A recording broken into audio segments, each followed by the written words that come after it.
Hi listeners. Welcome back to Kokotjan channel. Learning English through stories. Now you're going to listen to an English short story. Then write in your comment. What's your suggestion the best title for the story? Let's start listening now.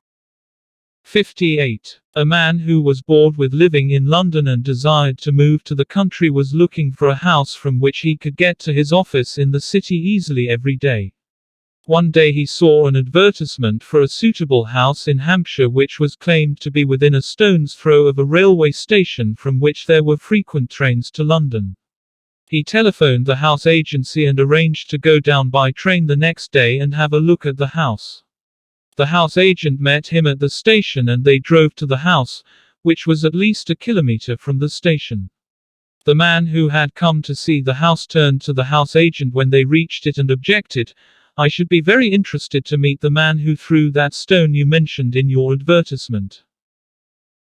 Find out the best title for the story. If you find it useful for you, please subscribe, give comment, and share this link to others. Thank you.